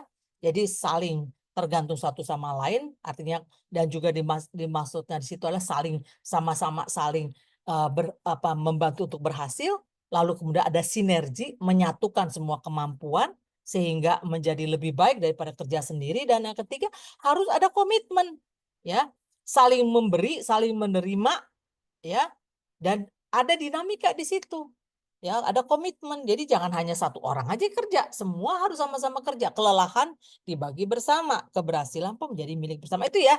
Jadi ini juga pelajaran buat kalian untuk nanti membentuk kelompok-kelompok, ya. Harus ada interdependensi, harus ada sinergi, dan harus ada komitmen. Tanpa ada komitmen nggak ada tuh kerjasama, ya. Mendingan orangnya di-delete aja tuh yang nggak pernah datang, yang nggak pernah komit, ya. Nah, jadi kerjasama itu bermanfaat untuk efisiensi, ya dong, ya. Karena dengan semakin banyak orang, maka tenaga yang waktu yang dibutuhkan menjadi lebih singkat dong, ya. Benar nggak? Bisa meningkatkan efisiensi. Walaupun Anda bilang, waduh tapi banyak orang kan makin banyak pengeluaran. Belum tentu, ya. Kalau dikerjakan sendiri mungkin atau berdua mungkin harus 1 bulan. Tapi kalau dia bekerja sama dengan beberapa orang, mungkin hanya bisa dikerjakan seminggu. Berarti hemat juga kan. Memang banyak orang, tapi hanya waktu yang dibutuhkan hanya 1 minggu. Sehingga biaya yang 1 bulan bisa diperkecil jadi 1 minggu. Betul nggak? Jadi ada efisiensinya juga. Kedua, memperluas pengetahuan dan keterampilan seperti Ibu katakan tadi, sinergi. Disinergikan saling memberi, ya, saling menerima. Jadi dengan berkumpul bersama ada ide-ide bersama yang di-sharing, ya. Jadi sehingga menghasilkan juga apa? Inovasi. Ya kan? Kalau sendirian idenya cuma 1, kalau berlima idenya bisa 5 sehingga bisa saja kita satukan dan menciptakan sesuatu yang lebih kreatif, ya. Maka hasilnya inovasi, ya kan? Kemudian meningkatkan kualitas hasil juga. Kenapa? Karena tadi bersama-sama maka kita bisa menghasilkan solusi yang lebih baik daripada kalau kita hanya mengerjakan sendiri. Tapi ada orang-orang yang memang agak-agak apa ya namanya, sulit bekerja sama ya, sehingga dia mengatakan, "Ah, saya kalau kerjaan sendiri lebih bagus daripada kerjaan berlima." Belum tentu. Anda bisa mengatakan begitu karena Anda tidak mampu mengkoordinir, menyatukan berbagai ide dari anggota-anggota kelompok Anda. Kalau saja kita berhasil menggali dan mengkombinasikan, maka kualitasnya pasti lebih baik. Kelima, membangun hubungan yang kuat. Makin sering kerjasama, maka hubungan kita makin kuat. Meningkatkan juga motivasi dan semangat. Ya dong, kalau beramai-ramai kita lebih semangat ya. Coba aja kalau lagi ada acara di kampus kan, kalau semuanya hadir, komit, maka kita jadi semangat ya. Kemudian pembagian beban kerja, pendistribusian tugas. Tadi seperti dikatakan rekan Anda, kerjasama itu artinya berbagi tugas ya. Jadi beban kerja itu tidak ditanggung seseorang ya. Dan yang terakhir adalah mengatasi tantangan bersama, menghadapi kesulitan dengan lebih banyak sumber daya dan ide. Ini akan kita bicarakan dalam resiliensi komunitas nanti kebencanaan ya. Karena banyak orang, maka kita bisa berbagi tugas dalam menghadapi tantangan bersama. Ya kan? Karena kalau lagi ada bencana, ya ada kekurangan makanan, ada juga bahaya, ada juga orang yang sakit, banyak hal. Sehingga kita perlu melibatkan banyak orang untuk menyelesaikan berbagai masalah tersebut. Oke ya. Nah, oke, itu manfaat kerjasama. Tapi tentu ada faktor-faktor yang mempengaruhi kerjasama. Apa itu? Yang pertama, resiprositas. Artinya apa? Timbal balik, seperti saya katakan tadi. Harus ada yang memberi dan menerima. Kalau nggak bisa kerjasama itu bertahan. Kalau nggak ada resiprositas. Ya, timbal balik, nggak ada. Nggak bisa ada bertahan kerjasama. Kedua, hal yang mengganggu kerjasama juga adalah orientasi pribadi. Artinya, apa sih tujuan dari orang-orang di dalam kelompok tadi? Dalam bekerja sama. Kalau tujuannya kooperatif, bagus. Maka dia memang bertujuan untuk kerjasama. Tapi kalau orientasinya hanya untuk kepentingan pribadi, misalnya individualistik, ya, wah repot tuh. Ya, kerjasamanya akan berhasil. Karena dia selalu egonya yang dipentingkan, sehingga kerjasama itu nggak pernah bisa berjalan baik. Nah, yang ketiga lagi kompetitif. Ini juga susah. Ingin yang satu lebih menonjol dari yang lain. Ya, kompetitif. Sehingga dia selalu nggak mau mendengarkan orang lain. Ya, selalu ingin dianya yang dilihat, namanya nama dia. Kan ada orang gitu ya. Padahal itu kerja kelompok, tapi diakunya kerja sendiri. Nah, itu susah. Jadi kalau orientasi pribadinya individualistik dan kompetitif, maka kerjasama itu nggak akan bisa berjalan dengan baik. Atau nggak bisa bertahan dengan lama. Deal ya? Nah, yang berikutnya adalah komunikasi yang jujur dan terbuka. Itu paling penting. Ya, saya katakan tadi komitmen dan norma pribadi ya. Jadi orang yang memang dia tahu aturan secara pribadi, dia sopan ya, dia santun, dia punya komitmen, maka dia akan berkomunikasi jujur dan terbuka. Kalau dia memang berhalangan, dia bilang kenapa sebabnya. Ya, jangan misalnya dia males terus dia bilang saya sakit atau saya harus mengantar ibu ke dokter lalala segala macam, padahal sebenarnya dia males tiduran. Ya, dia nggak ikut dalam kerja kelompok. Nah, jadi itu yang mengganggu kerjasama. Ya, kemudian yang berikutnya ada resolusi konflik. Berhasil nggak kelompok itu menyelesaikan konflik di dalamnya? Karena kalau kita bekerja sama, namanya ada 5 kepala, 10 kepala, berbeda-beda ide, bisa terjadi konflik. Ya, lalu gimana kita menyelesaikan konflik itu? Mungkin bukan menyelesaikan kata yang tepat, tapi mengelola konflik. Karena konflik itu ada baiknya juga sih, ada manfaatnya. Membuat kita bisa tahu bahwa ada hal lain, ada pendapat lain. Tetapi, nah ini masalah, jangan sampai konflik itu merusak kerjasama itu. Ya, tapi sebenarnya konflik itu bisa membuat kita memahami keragaman di antara kita dan kita bisa mengelolanya sehingga keragaman itu tidak menjadi bumerang, tapi justru menyebabkan tadi terjadinya inovasi, terjadinya pertambahan pengetahuan, ya. Oke. Dan berikutnya lagi kepercayaan dan rasa hormat, ya. Trust itu perlu. Ya, kalau tadi tujuannya kompetitif atau individualistik, maka orang nggak bisa percaya dan nggak ada rasa hormat, yang ada rasa kebencian. Makanya susah sebenarnya mengelola kerjasama kalau kita tuh tidak bersedia untuk saling percaya, saling menghormati. Ya, trust itu paling penting. Ya, gitu loh. Oke. Nah, masalah-masalah lain dalam kerjasama adalah munculnya perilaku free riding. Ya, artinya orang yang dia di dalam kelompok tapi sebenarnya dia ikut-ikutan doang. Ya, dia misalnya dalam kerja kelompok dia cuma kerja ya dikit-dikit lah, yang banyak kan ngobrol, banyakannya lagi dia ngeritik-ngeritik orang, ngegibahin orang gitu ya. Jadi dia tidak memaksimumkan bagaimana sumbangannya pada kelompok, enggak ya, tapi dia lebih banyak tadi ya cuma ikut-ikutan, pegang sana pegang sini tapi nggak jelas. Kedua, masalah dalam kerjasama juga adalah biaya aksi kolektif. Memang untuk bekerja sama itu butuh waktu, tenaga, dan sumber daya. Betul nggak ya? Memotivasi orang untuk kerjasama dengan kita itu butuh waktu, benar nggak? Dan juga butuh tenaga ya. Artinya kan kita datang pada orang lain, ya, kita mengajak dia. Kemudian ya banyak ya, kita mesti pergi ke rumahnya masing-masing misalnya ya, dan juga sumber daya. Kadang-kadang untuk bangun kerjasama kita perlu kumpul bersama, ngopi-ngopi bersama ya. Nah itu kan juga sumber daya ya. Ketiga adalah ukuran kelompok. Semakin besar kelompoknya, makin sulit ya membangun kerjasama sebetulnya. Ya. Dan keempat adalah koordinasi antar pelaku. Ini perlu. Makanya kita perlu media komunikasi yang kelima. Ya. Kalau di kampung ada tok-tokan misalnya ya. Ada untuk ketokan tuh alat untuk berkumpul misalnya ya. Walaupun sekarang udah ada sih handphone ya. Udah ada handphone. Lebih maju lagi misalnya ada dipasang misalnya apa namanya speaker ya. Misalnya dalam waktu 2 hari lagi akan ada bencana gitu ya. Mohon anggota komunitas membereskan barang-barangnya misalnya ya. Nah, itu pakai halo-halo tuh. Jadi ada media komunikasi. Maka mudah terjadi koordinasi ya. Mari kita semua sama-sama berkumpul di jalur evakuasi misalnya pada saat bencana. Ada koordinasi. Tapi kalau nggak ada alat koordinasi, masyarakat juga nggak tahu informasi sehingga itu yang menyebabkan apabila terjadi bencana korbannya banyak ya. Nah, tidak ada juga orang-orang yang bersedia menjadi apa tuh? Mendistribusikan informasi.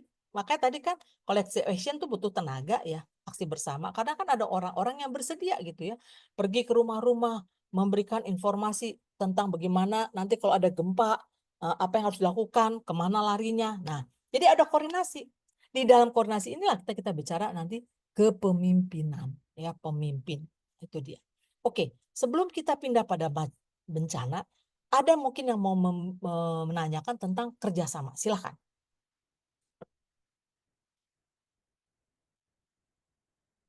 Silakan, ada yang mungkin yang ingin menanyakan atau mengomentari gitu tentang kerjasama ini. Ibu izin bertanya. Ya, ya Azahra, gimana? Ya, perkenalkan saya Azahra Andira dengan NIM Ya. I3102. Ibu, Ya. saya ingin bertanya, tadi kan Ibu menyebutkan sebelumnya kalau misalnya dalam satu kelompok, kalau misalnya ada orang yang terlalu istilah terlalu overpowering di dalam kelompok itu dan terkesannya sangat individualis, itu sebenarnya saya ingin bertanyanya gini, apabila emang jika kelompoknya itu tuh emang membutuhkan orang yang seperti itu, Ibu. Jadi karena merekanya mungkin malas saat mengerjakan tugas kelompok atau kayak merekanya tidak inisiatif untuk bekerja duluan dan orang ini tuh dibutuhkan sebenarnya dalam kelompok itu untuk mendorong teman-temannya agar kayak ayo dong kita kerja, kita jangan ketinggalan sama kelompok lain. Menurut Ibu tanggapannya bagaimana, Bu? Oke, terima kasih Azahra. Yang saya maksud dengan di situ individualistik lebih kepada orang itu ada di kelompok itu. Kalau yang tadi disebutkan Azahra kan dia mendorong agar semuanya aktif untuk menyelesaikan tugasnya misalnya. Ya, itu bukan individualistik. Kalau individualistik itu adalah ketika dia membawa kelompok itu untuk kepentingan dia, misalnya dalam politik. Ada orang masuk ke dalam suatu kelompok agar orang-orang itu mendukung dia dalam politik, bukan untuk kepentingan kelompok itu, tapi untuk kepentingan pribadi, gitu. Misalnya dia masuk suatu kelompok bukan untuk, misalnya kelompok itu jelas suatu kelompok kegiatan tertentu misalnya, dia datang ke situ untuk menjual produknya, bukan untuk kepentingan kelompok itu, maksudnya gitu Azahra. Jadi nggak apa-apa orang, nanti kan yang kita bicara kepemimpinan kan seperti yang kamu sebutkan, orang yang bisa mempengaruhi orang lain, mendorong, memotivasi orang lain. Tapi untuk hasil daripada kelompok, kan tujuan kelompok, bukan tujuan dia pribadi. Misalnya kayak tadi, tujuannya itu untuk apa namanya tadi, keuntungan dia atau agar dia dikenal orang. Ya, jadi namanya yang ditonjolkan. Namanya yang disebut bahwa ini kelompok ini berhasil karena saya, dengan maksudnya agar dia bisa naik ke atas, agar dia bisa terpilih menjadi seseorang yang mungkin dianggap sebagai pencetus sesuatu. Padahal kerjasama kelompok itu individualistik maksudnya Azahra.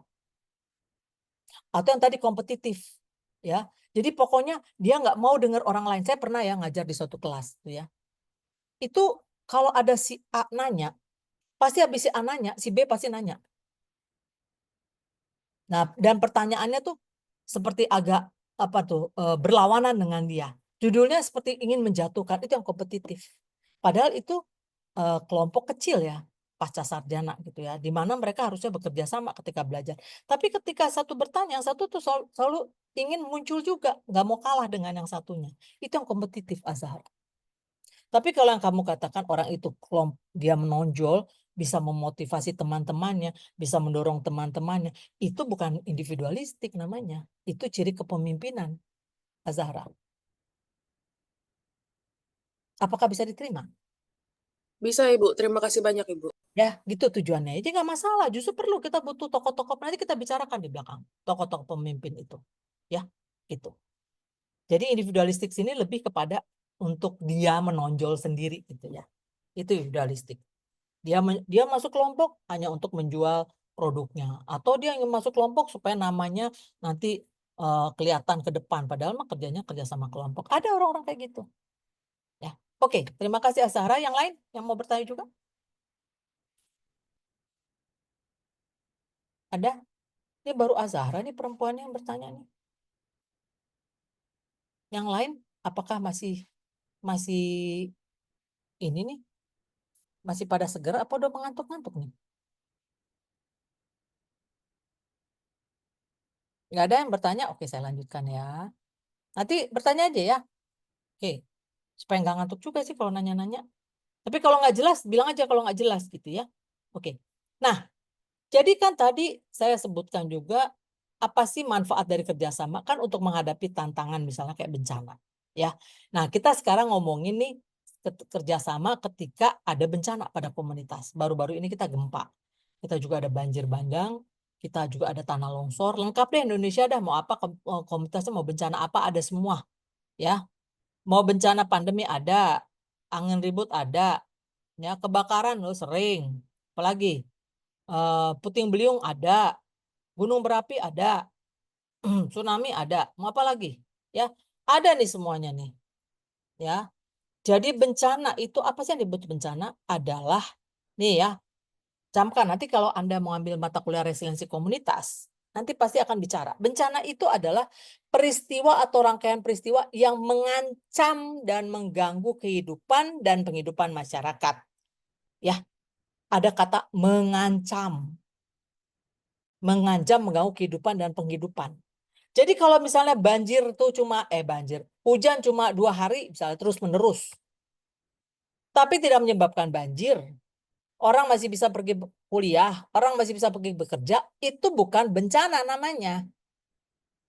Ya, itu cuma gangguan iklim. Bencana ini adalah kalau dia hujan 2 hari terus menerus, terjadi longsor, kemudian juga terjadi banjir luar biasa, sehingga mereka orang tidak bisa keluar rumah, tidak bisa mencari makan. Nah, itu yang baru katakan bencana. Karena dia mengganggu kehidupan dan mengancam dan mengganggu kehidupan. Terancam, orang terancam. Artinya terancam apa? Orang bisa mati gitu ya. Jadi hati-hati. Ya, bedakan bencana dengan gangguan alam yang biasa. Ya. Kalau longsor udah pasti dia bencana.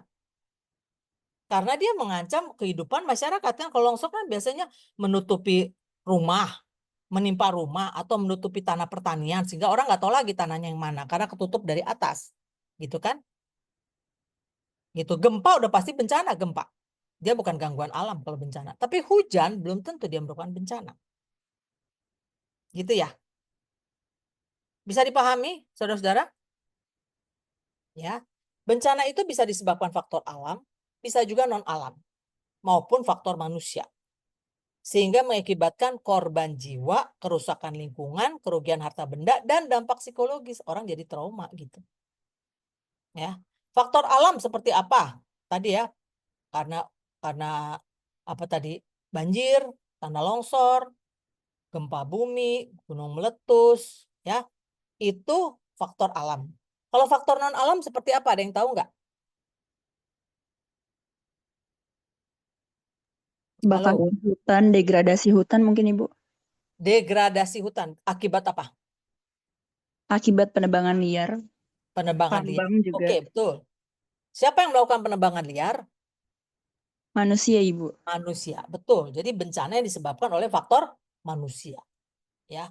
Nah, faktor non alam seperti apa yang lainnya? Misalnya terorisme, ya.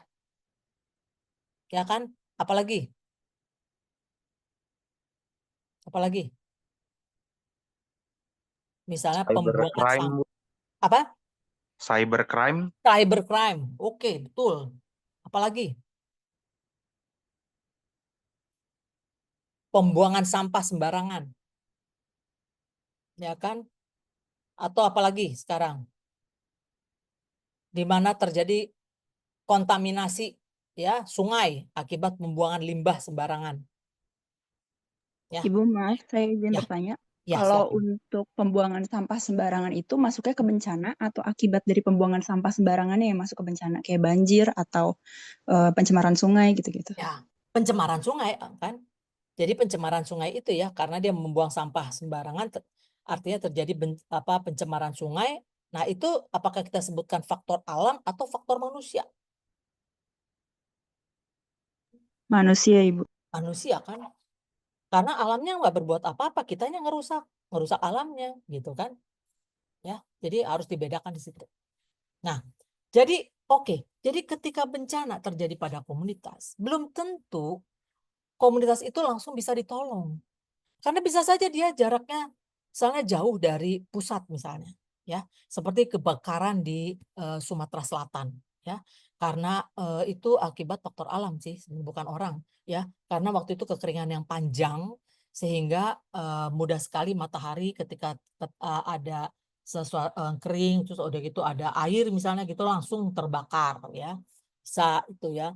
Terus kemudian juga apa namanya, kekeringan yang panjang, orang nggak punya minum, nggak punya apa karena tadi ya perubahan iklim ya. Itu kan kadang-kadang susah dicapai, ya jauh sekali.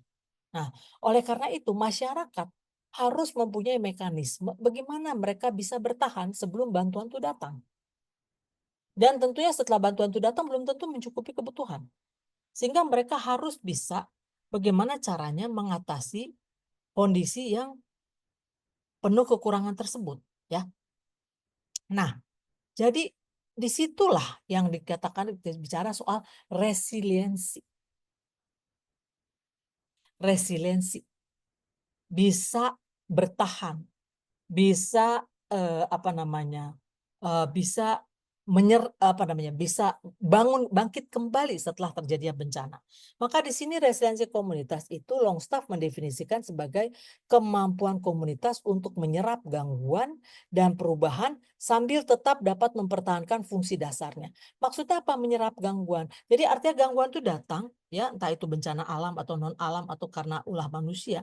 Mereka bisa artinya menghadapi ya, menyerap atau menghadapi gangguan tersebut, mengatasi gangguan itu walaupun terjadi perubahan, misalnya rumahnya nggak ada, ya, sehingga mereka tadinya tinggal di rumah jadi mesti tinggal di penampungan, misalnya di tenda-tenda, ya. Jadi mereka bisa menyerap gangguan dan perubahan, tapi masih bisa mempertahankan fungsi dasarnya. Apa mempertahankan fungsi dasarnya? Jadi ya tadi masih bisa memenuhi kebutuhan makannya, kebutuhan dasarnya. Ya, mereka juga masih misalnya bisa mengenali tetangganya, ya, masih bisa bertemu dengan tetangganya, masih bisa saling memperhatikan, saling menolong, ya, itu namanya resiliensi. Walaupun mungkin rumahnya nggak ada lagi, ya, mungkin dia terbatas juga tadi air dan kebutuhan dasar lainnya, ya, terjadi perubahan-perubahan, tapi mereka masih bisa mempertahankan fungsinya, masih ada rasa kekomunitasannya tadi, ya, masih ada kerjasama di antara mereka, masih ada saling tolong menolong.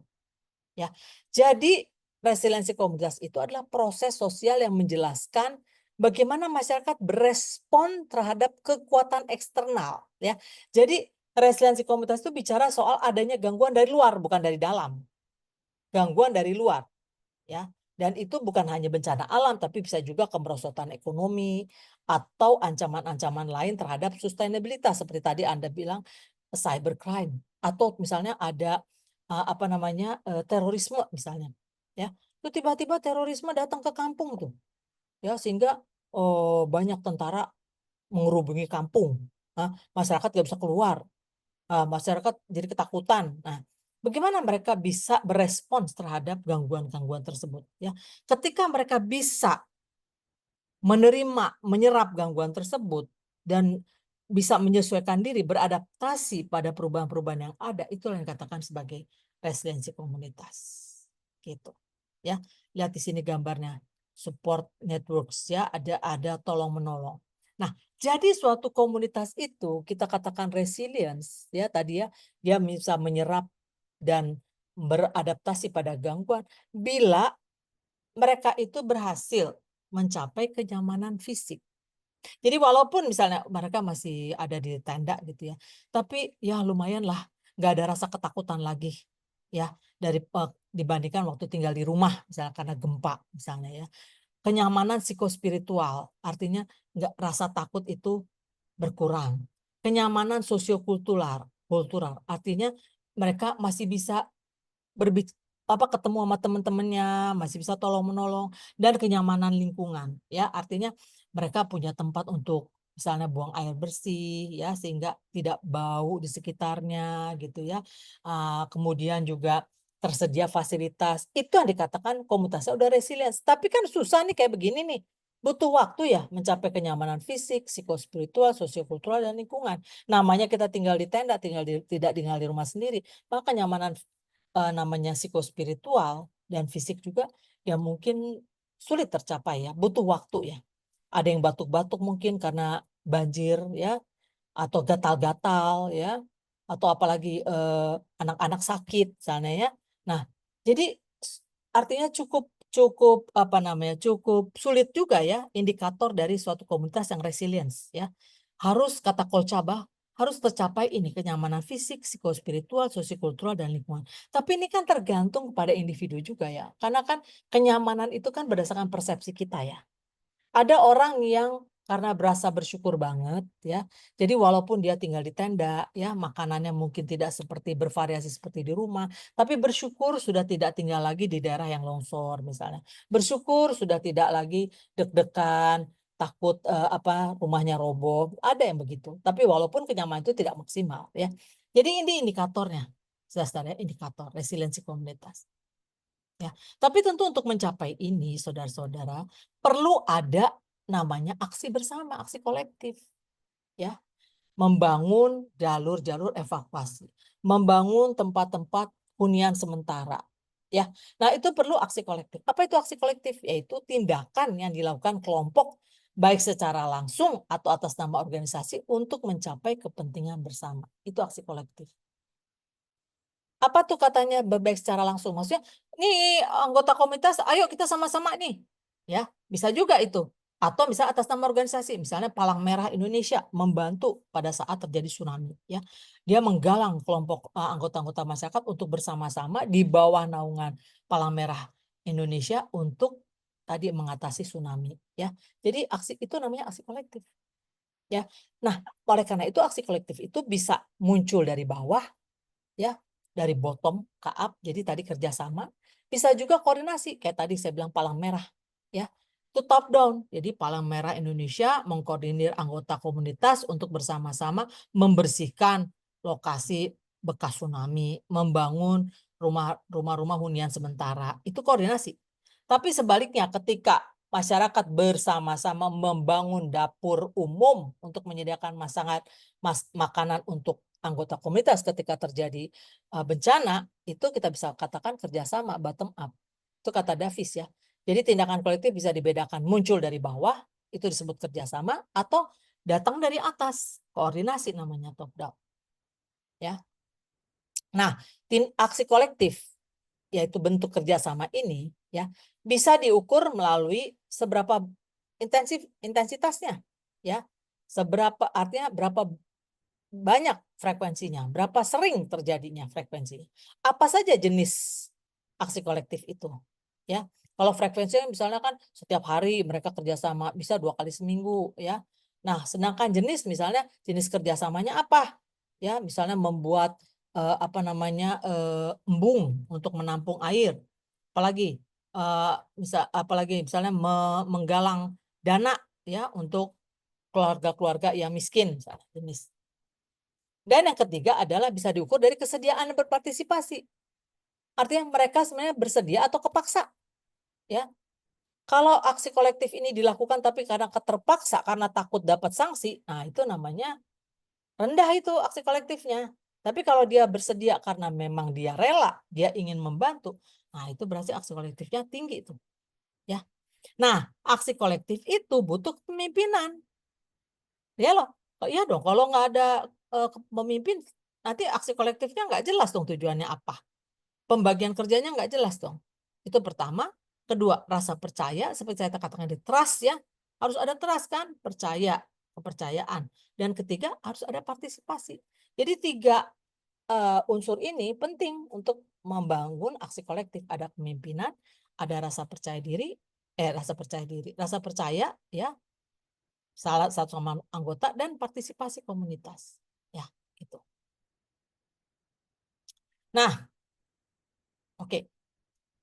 Kerjasama komunitas dalam mencapai resiliensi itu bukan hanya kerjasama di dalam komunitas aja, tapi juga kerjasama komunitas dengan pihak luar. Ya. Nah, jadi disitulah pentingnya yang namanya jaringan. Ya, jaringan kerjasama dengan pihak luar sehingga bisa bersiap-siap menghadapi bencana. Nah, kedua, partisipasi tadi ya, dan pemberdayaan komunitas. Ini penting, menambah informasi, menambah pengetahuan, menyediakan fasilitas, itu termasuk partisipasi dan pemberdayaan komunitas. Ya, meningkatkan pengetahuan, menyediakan jaringan sosial yang memadai, ya. Misalnya sharing nih nomor telepon dari ambulans, nomor telepon dari PNPB misalnya, nomor telepon dari siaga bencana, misalnya kelompok siaga bencana. Nah, itu di-share pada masyarakat ya, sehingga masyarakat punya jaringan sosial sehingga bisa setiap saat membantu ketika terjadi masalah ya. Dan 5, adanya kepercayaan terhadap tokoh masyarakat dan pemerintah. Ini ya 3 hal ya, tadi yang saya bilang. Partisipasi, kepercayaan, dan juga tadi yang satu lagi adalah trust ya.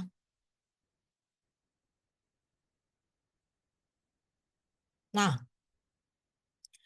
sekarang kita bertanya nih sekarang ya, kalau dalam komunitas itu bisa tadi terjadi bencana, bagaimana ya membuat mereka itu, mendorong mereka itu ikut dalam aksi kolektif. Nah, ada 5 hal ya yang untuk mendorong orang ikut serta, untuk aktif, untuk meningkatkan partisipasi. Pertama adalah identitas sosial. Apakah mereka memiliki identitas yang sama, yaitu kami ini warga Desa Sukahati, sama-sama kami itu warga Desa Sukahati. Ya, atau kami sama-sama warga komunitas RT 01. Jadi ada identitas diri, merasa ada kesamaan. Kesamaan, bisa kesamaan tempat tinggal, mungkin juga mereka saling bersaudara, mungkin juga saling erat satu sama lain. Kedua, ada sense of community, persamaan sebagai suatu komunitas yang sama. Ya. Jadi ada rasa saling memiliki sense of community, sama seperti sense of belonging. Ketiga, efikasi kelompok. Yakin bahwa kelompoknya itu memang mampu mengatasi bencana. Nah itu. Ya, jadi yakin bahwa aksi kolektif kita ini nih bisa nanti mengatasi masalah banjir yang kita hadapi. Yang keempat, kohesivitas atau model sosial, keeratan hubungan. Keeratan hubungan. Ini penting. Ya. Kalau orang sudah merasa selalu harus saling mentolong-menolong, ya, bahwa mereka tuh ada perasaan senasib, ya. Jadi ada kohesivitas, jadi kalau kohesif itu seperti benda kalau ada magnetnya tuh, ada tarik-menarik tuh kohesif tuh. Ya. Jadi ada suatu dorongan untuk menolong yang pihak yang lain. Dan yang kelima, moralitas. Ya. Jadi ada aspek moralnya. Yang kayak tadi ya, ada memang panggilan di dalam diri, norma ya untuk menolong orang lain. Nah, dengan adanya ini lima hal ini, maka kemungkinan orang untuk terdorong untuk masuk dalam aksi kolektif. Gitu. Ya. Ini kan aksi kolektif dan soal bencana ya. Gitu. Kalau dalam kerjasama kelompok mungkin ada faktor-faktor lain, misalnya seberapa jauh kelompok itu menarik misalnya ya. Nah, tapi kalau dalam aksi kolektif kalau bencana ini, nah ini nih ya, rasa kebersamaan, adanya identitas bersama, adanya yakin bahwa kelompok mampu ya, aksi kolektif mampu membantu mengatasi bencana, ada rasa kerjasama, modal sosial, dan moralitas itu penting ya, gitu. Nah, coba kita lihat modal sosial ini seperti apa. Modal sosial dalam aksi kolektif ini saya kutip dari Fani 2017. Dia bilang peran modal sosial itu penting karena nanti berhubungan dengan pengaturan sumber daya kolektif. Apa tuh sumber daya kolektif? Sumber daya yang ada di dalam komunitas, baik itu sumber daya alam ataupun sumber daya manusia. Ya. Jadi harus ada di dalam, supaya bisa mengatur sumber daya itu harus ada saling percaya dong. Kita udah bicarakan tadi, trust. Ya. Harus ada resiprositas. Apa itu resiprositas? Tadi yang saya sebutkan, ya. Harus ada timbal balik, ya. Hubungan timbal balik, saling menguntungkan. Jangan kita disuruh kerja sama terus, tapi terus kita nggak sekarang kerja sama nih kita sekarang ngumpulin dana nih untuk supaya kita bisa, karena sekarang sering ada misalnya begal, maka untuk amanan lingkungan kita kerjasama nih ya untuk mengumpulkan dana misalnya gitu ya. Terus supaya ada ronda, tapi terus rumah kita nggak pernah ikut di ronda. Nah itu kan nggak terjadi timbal balik tuh, ya. Jadi harus terjadi pertukaran hubungan timbal balik. Ketiga, adanya aturan bersama, norma dan sanksi-sanksi. Nah ya, jadi aturan bersama yang dibangun bersama, disepakati bersama. Sanksinya juga begitu. Kayak tadi saya katakan ya, kalau nggak komit pada kerja kelompok ya udah delete aja. Ya, kalau 3 kali nggak datang, nggak ada berita, delete aja. Nah, itu modal sosial, ya.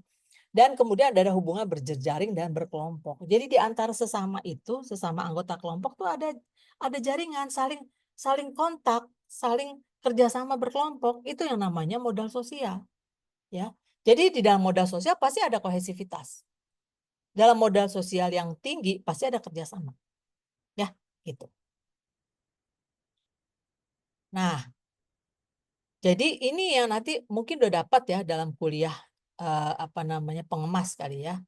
Ada yang namanya modal sosial itu ada partisipasi, reciprocity, trust, norma sosial, nilai dan tindakan yang proaktif. Ya, jadi nggak usah disuruh kalau modal sosial mah. Kalau udah ada bencana ya udah inisiatif semuanya, cari inisiatif gimana saling tolong menolong, nggak usah disuruh, nggak usah diminta. Itu dia tindakan yang proaktif ya. Nah, jadi di dalam modal sosial ada bonds, ikatan yang erat, ya, misalnya dalam keluarga atau dalam persahabatan, ada bridges, ya. Jadi kalau dalam komunitas itu ada kelompok-kelompok lain, ada kerjasama di dalam kelompok-kelompok itu. Kalau tadi bonds itu di dalam kelompoknya sendiri, misal kekeluargaan. Kalau bridges itu jaringan antar kelompok-kelompok dalam komunitas, misalnya keluarga saya berjejaring sama keluarga satu atau misalnya kelompok ibu-ibu pengajian ya ada jaringan juga dengan kelompok pengurus RT RW misalnya itu bridges ya. Dan setara kalau linkages itu jejaring antara suatu komunitas dengan yang di atas ya, dengan pihak-pihak di atas misalnya dengan pemerintah, dengan badan-badan sosial ya. Nah, itu namanya linkages. Nah, jadi modal sosial itu terbangun dari bonds, bridges dan linkages ya. Nah, bagaimana sekarang penelitian-penelitian tentang modal sosial? Ternyata ya, hasil penelitian-penelitian kami ya, itu yang kami lakukan di Desa Nelayan di Karawang, ternyata komunitas nelayan itu punya modal sosial, sense on community dan community collective efficacy punya dia yang disebutkan ciri-ciri itu. Tapi ternyata aksi kolektifnya itu tidak terjadi pada semua hal. Ketika terjadi bencana, bencananya apa? Perubahan iklim, ya, sehingga tidak jelas lagi sekarang kapan musim angin barat, kapan musim melaut, udah nggak jelas lagi, ya. Ternyata kan itu jadi mengganggu ya produktivitas ikan pada nelayan. Ternyata mereka itu kerjasamanya terbatas hanya mendukung fasilitas umum. Jadi misalnya ada jalanan yang rusak, yang mereka bareng-bareng lah. Ada masjid yang rusak, mereka bareng-bareng. Tetapi untuk kepentingan tolong-menolong nggak ada. Yang kerjasama itu hanya pada kelompok-kelompok kepentingan tertentu. Misalnya, kelompok nelayan, kelompok buruh nelayan pada kelompok nelayan tertentu. Atau misalnya kelompok pembuat ikan kering misalnya ya, ikan yang dijemur tuh ikan asin misalnya ya. Jadi bukan pada kelompok semuanya tolong menolong sehingga mereka tidak menolong misalnya tidak ada tolong menolong pada anggota komunitas yang miskin misalnya tidak ada ya. Jaringan itu hanya ada misalnya pada kelompok pengajian, pada kelompok kayak tadi ya nelayan yang satu kepada anak buahnya misalnya hanya itu ya. Ternyata nggak seperti teori tadi mengatakan bahwa ketika modal sosial tinggi maka pasti ada kerjasama aksi kolektif. Ternyata enggak, hanya pada fasilitas umum dan kelompok kepentingan tertentu. Nah, pada penelitian saya lagi dengan Kurnia di komunitas miskin yang lain, kami menemukan bahwa modal sosial itu kurang berperan untuk menggerakkan aksi kolektif pada resiliensi komunitas miskin. Ya, jadi pada komunitas-komunitas miskin ini penelitian kami itu waktu itu di daerah-daerah pemulung, ya komunitas miskin di daerah slumnya Kota Bogor, ya. Ternyata mereka kurang kerjasamanya. Kenapa? Karena mereka itu jadi jarang sekali mereka itu misalnya kumpul bersama mengumpulkan dana itu kurang. Kenapa? Karena kemiskinan mereka harus bekerja banyak di luar komunitasnya, di luar desanya. Sehingga tidak ada waktu lagi untuk berkumpul bersama anggota komunitas. Sehingga mereka kurang terlibat, kurang partisipasinya. Ya, jadi ini adalah salah satu hal-hal yang kami temukan dalam riset. Ya, bahwa teori itu tidak selalu persis dalam kenyataannya gitu ya. Nah, oke, sampai di sini ada yang mau bertanya tentang modal sosial dan tadi aksi kolektif. Sebelum saya pindah kepada kepemimpinan, karena tadi aksi kolektif tidak bisa berjalan tanpa pemimpin. Silakan yang mau bertanya. Kesimpulan saya adalah modal sosial tidak selalu berhubungan dengan aksi kolektif. Ya, karena tadi ya ada namanya kepentingan dari kelompok-kelompok tertentu, adanya kesibukan anggota komunitas karena kemiskinannya, ya. Dan juga ada ciri khas dari kelompok komunitas-komunitas tertentu, di sini komunitas nelayan. Kalau komunitas petani sawah nampaknya lebih tinggi ya modal sosial dan aksi kolektifnya. Ya, karena kita tahu bahwa sawah itu kan tergantung ya pada pengairan irigasi ya atau pengairan-pengairan sederhana. Sehingga kalau tidak bekerja sama, mungkin pengaturan air bisa kacau ya. Bisa tidak terairi daerah-daerah tertentu gitu. Sehingga mereka perlu bekerja sama, makanya ada kelompok tani P3A ya. Kelompok tani pengatur air tuh ya. Gitu. Oke, silakan. Oke, kalau nggak ada, saya lanjutkan ya tentang kepemimpinan. Kepemimpinan ini perlu kita bahas dalam resiliensi komunitas. Karena tadi aksi kolektif sebagai wujud resiliensi komunitas tidak akan berjalan tanpa kepemimpinan. Ya. Jadi kepemimpinan tentu udah kita tahu ya, definisinya adalah kemampuan seseorang untuk mempengaruhi orang lain, sehingga orang lain itu bertingkah laku sebagaimana dikehendaki oleh orang atau pemimpin tersebut. Ya, gimana mempengaruhi orang lain. Nah ini menarik nih. Ya, tadinya nggak mau terlibat dalam, tidak mau berpartisipasi dalam aksi kolektif, jadi mau. Nah itu karena peran pemimpin. Ya, jadi ciri kepemimpinan, ciri kepribadian pemimpin itu adanya dorongan. Jadi seorang pemimpin itu biasanya ada dorongan untuk mencapai sesuatu. Dan di situ ada energi dan ada resolusi. Itu ada dorongan tuh ya, jadi pemimpin itu selalu ada dorongan untuk pencapaian. Achievement motivation-nya tinggi. Percaya diri, kreatif, punya motivasi kepemimpinan, ya jadi punya motivasi kebutuhan ya, motivasi itu kebutuhan untuk memegang kendali dan otoritas. Ada tuh dorongan itu. Tadi seperti dikatakan oleh rekan tadi ya. Siapa tadi yang ngomong tuh ya? Jadi ada dalam kelompok ada orang yang selalu yang menonjol, mengajakin teman-teman lain. Jadi itu namanya motivasi kepemimpinan. Ada hasrat untuk memegang kendali dan otoritas. Enggak salah sih, asal jangan dia otoriter gitu ya. Jadi artinya dia demokratis ya. Tapi ada dorongan memang untuk mengendalikan ya. Yang kelima adalah fleksibilitasnya tinggi. Tingkat fleksibilitas yang tinggi. Artinya dia bisa beradaptasi pada perubahan-perubahan, tidak kaku. Itu seorang pemimpin. Ya, ini ciri kepemimpinan. Nah, kalau kita lihat kepemimpinan itu bisa kita bedakan bentuknya. Pertama adalah kepemimpinan tugas, kedua adalah kepemimpinan sosial. Berdasarkan bentuknya ya, kepemimpinan tugas atau task leadership dan kepemimpinan sosial atau sebut social leadership. Apa bedanya? Kepemimpinan tugas atau task leadership adalah seorang pemimpin yang mampu mengarahkan anggotanya untuk menyelesaikan tugas. Oke? Sehingga tujuan dia hanya satu, yaitu menyelesaikan tugas. Kepemimpinan sosial, bentuk yang kedua atau social leadership adalah bentuk kepemimpinan di mana yang tujuannya adalah untuk kepuasan anggota kelompok. Oke? Kepemimpinan sosial adalah kepemimpinan yang tujuannya adalah untuk memuaskan kebutuhan kelompok. Jadi mungkin saja kepemimpinan sosial ini tugas tidak terselesaikan, tapi semua kelompok merasa senang, betah dalam kelompok itu, merasa nyaman. Ya, sementara kalau yang kepemimpinan tugas, mungkin anggota tuh kerjanya ngomel terus sama ketuanya gitu, karena disuruh kerja terus. Tapi tadi tujuannya tercapai, walaupun kepuasan rendah. Tapi kalau kepemimpinan sosial, ya tugasnya mungkin nggak selesai, tapi anggotanya merasa puas. Ini yang sebenarnya sering terjadi tuh kepemimpinan sosial ya, teman-teman ya. Kita rencananya belajar bersama, tapi berakhir dengan makan bersama gitu ya, ngegibah bersama gitu. Ya kan? Nah, seringnya begitu. Semua anggota merasa senang, happy, habis kumpul bersama, tapi tugas tetap nggak selesai. Masing-masing tetap ngerjain sendiri di rumah, gitu ya.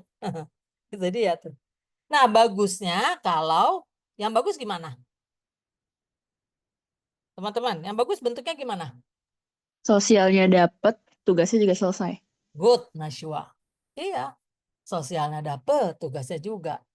Jadi si pemimpin ini dia mampu mengarahkan, tapi sambil juga memberi kesempatan kelompok ini juga untuk bersosialisasi. Jadi ada juga happy-happynya, nggak tegang terus gitu ya. Ya kan? Gitu. Nah, oleh karena itu bisa saja dalam suatu kelompok itu kepemimpinan ini tidak berada dalam satu tangan.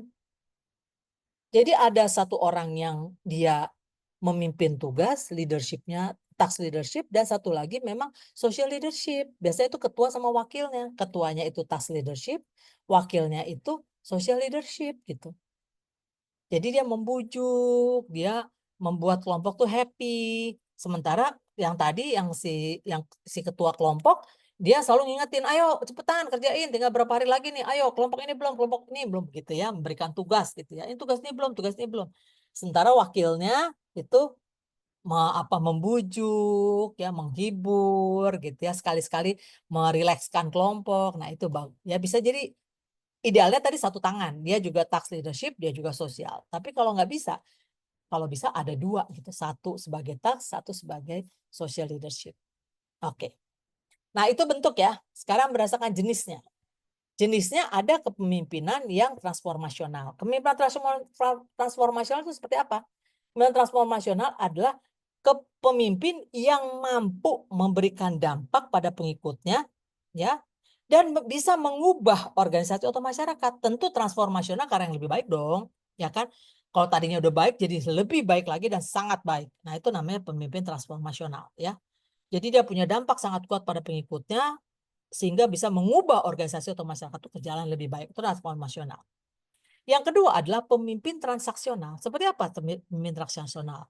Kalau pemimpin transaksional ini adalah seorang pemimpin yang bisa mengarahkan kelompoknya pada perilaku-perilaku yang diharapkan. Ya. Jadi kerja kita itu harus begini loh. Harus seperti ini. Nah, jadi dia bisa memberikan masukan pada kesalahan-kesalahan. Dia bisa merubah peraturan, ya, merubah peraturan supaya bisa lebih efisien pekerjaan misalnya, ya. Terus dia memperkuat struktur dan strategi. Ya. Tapi dia tidak bertujuan untuk mentransformasi, merubah bentuk, ya, sehingga jadi lebih maju lagi, enggak sih, tapi lebih kepada produktivitas dan efisiensi kelompok gitu. Itu transaksional, ya. Jadi beda nih. Tentunya adalah baik kalau misalnya dia pemimpin transaksional dan sekaligus transformasional juga ya, gitu. Tapi kan transformasional susah ya, harus membutuhkan pemimpin yang mempunyai visi ke depan gitu ya. Dia tahu apa yang dibutuhkan masyarakat di depan gitu. Ya, suatu pemimpin yang berpikiran maju. Nah, kalau transaksional cukup pemimpin yang memang tahulah cara kerja. Nah, tahulah bagaimana membuat struktur dan strategi gitu. Oke. Oke, sampai sini. Silakan bertanya. Kita dikit lagi nih waktunya. Saya habiskan dulu ya. Oke.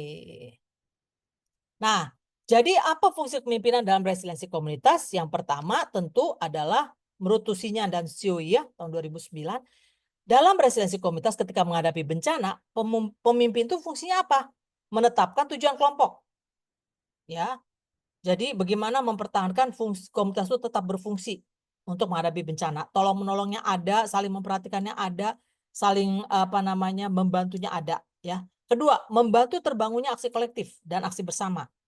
Ketiga, memelihara kelompok supaya tetap kompak.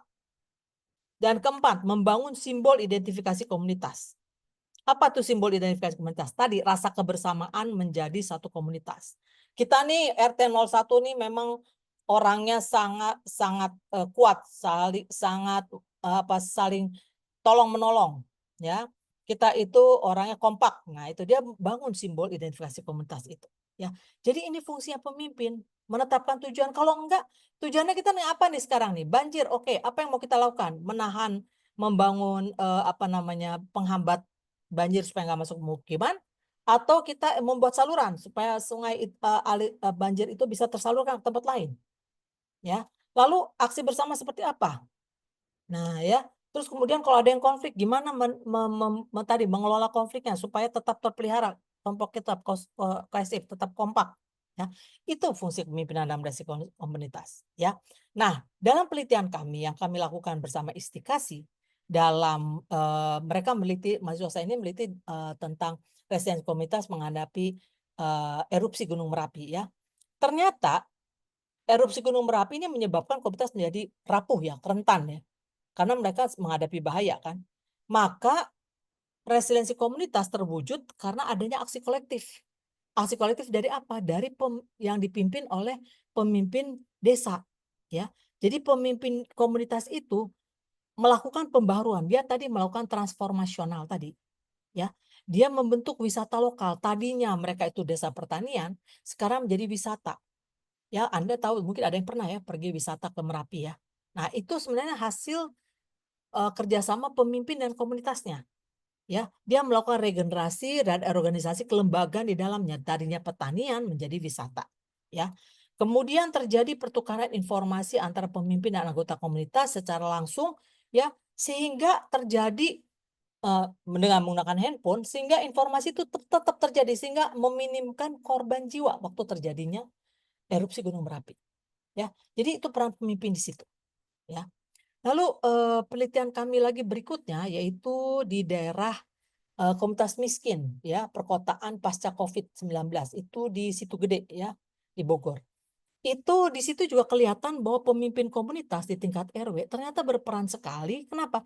Dia bisa mendorong anggota komunitasnya untuk melakukan kegiatan hidroponik selama pandemi COVID. Sehingga kebutuhan sayur-sayuran itu terpenuhi buat anggota komunitasnya. Ya. Nah, ketika ada bantuan juga, dia itu berhasil membujuk anggota komunitasnya supaya siapa yang dapat bantuan mau berbagi dengan yang tidak mendapat bantuan. Ya, misalnya BLT, bantuan langsung tunai, itu bisa dibagi bersama. Ada lagi misalnya dari perusahaan-perusahaan tertentu, mungkin nggak semua rumah dapat bantuan, maka kemudian dikumpulkan oleh RW dan kemudian dibagi sehingga setiap rumah mendapatkan bantuan. Jadi kepribadian dari pemimpin dan ketersediaan waktunya dan jaringannya membuat dia mampu ya untuk membangun aksi kolektif. Itu yang kami lihat di komunitas miskin. Jadi kalau tadi saya katakan bahwa aksi kolektif di komunitas miskin itu kurang kuat. Nah, apabila pemimpinnya mampu untuk menyediakan waktu dan punya jaringan dan yang memang punya kepribadian tadi ya, pemimpin itu punya motivasi tadi kan, motivasi untuk memimpin tadi, maka itu bisa terjadi itu aksi kolektif. Ya. Dengan memanfaatkan sumber daya alam maupun sumber daya manusia yang ada dalam komunitas tuh. Ya, bentuk aksi kolektifnya apa yang mereka lakukan? Berbagai bantuan pemerintah, gerakan hidroponik, tempat isolasi penderita COVID, sampai adanya tabungan bersama. Jadi mereka itu menabung setiap minggu dalam jumlah yang relatif kecil sih. Ditabung itu sampai bertahun-tahun. Nanti kalau ada yang mau ada pesta entah kawinan atau apa, tabungan itu bisa dimanfaatkan. Nah, di situ kan harus ada trust ya. Sehingga mereka mau menabung pada pemimpinnya. Dan karena mereka menjadi anggota kelompok, maka kelompok tabungan itu juga akan memberikan bantuan pada saat si yang bersangkutan itu mau mengadakan hajatan misalnya. Itu contohnya. Ya. Jadi bagaimana aksi kolektif itu sangat membantu komunitas untuk bisa bertahan pada masa-masa sulit. Kita tahu kan bahwa komunitas miskin itu tantangannya adalah kemiskinan itu kan. Rendahnya pendapatan, hilangnya pekerjaan selama masa pandemi. Karena mereka umumnya kerjanya sebagai supir, ya sebagai buruh. Nah, sehingga betul-betul pandemi itu mendatangkan bencana, bukan hanya penyakit, tapi juga mereka kehilangan pendapatan. Nah, itu kira-kira saudara-saudara contoh-contoh riset yang kami lakukan. Oke, silahkan kalau ada yang mau bertanya.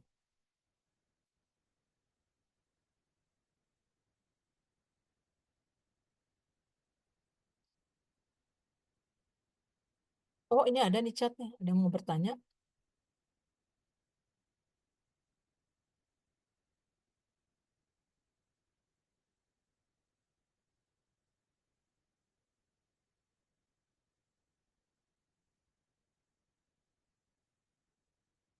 Ada? Tidak ada?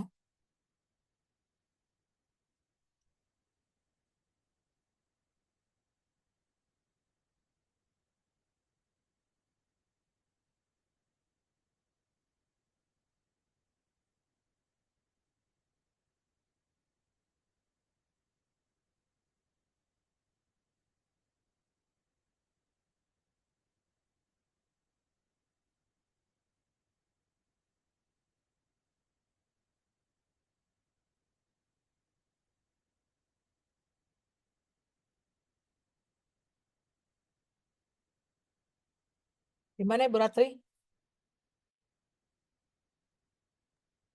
Ya, baik, sepertinya tidak ada lagi yang mau bertanya, Bu Nurmala. Iya. Ya, terima kasih Bu Nurmala atas kuliah dosen tamunya pada pagi hari ini.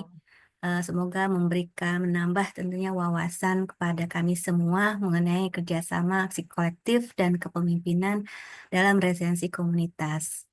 Untuk sertifikatnya menyusul ya Bu Nurmala ya. Kayaknya nggak usah deh Bu. Nggak butuh sertifikasi karena nggak butuh lagi. Iya Bu. Ya baik Bu. Ya, baik. Ya, dengan demikian kita akhiri untuk pertemuan pada pagi hari ini. Sekali lagi terima kasih kepada Ibu Dr. Nurmala Katrina Panjaitan. Kita akan bertemu lagi ya pada kuliah dosen tamu berikutnya ya Bu Ya, ya. oke. Ya, mungkin sedikit untuk para mahasiswa. Tadi bahannya mungkin agak banyak, tetapi tadi saya harap tadi bisa semuanya memahami dan juga nanti bahannya akan di-share ya Bu Ratri ya, akan saya serahkan. Baik. Dan juga ada recording kan Bu Ratri ya. Oke, terima kasih sudah memfasilitasi kuliah ini Bu Ratri dan juga teman-teman sekalian. Selamat bekerja dan beraktivitas kembali. Selamat siang. Ya, selamat siang. Saya akhiri. Wassalamualaikum warahmatullahi wabarakatuh. Salam. Waalaikumsalam Pamit ya. warahmatullahi wabarakatuh. Terima kasih wabarakatuh. Terima kasih Ibu. Oke. Terima kasih Bu. Ya, selamat belajar, selamat bekerja. Izin live ya. Yes. Iya, Ibu.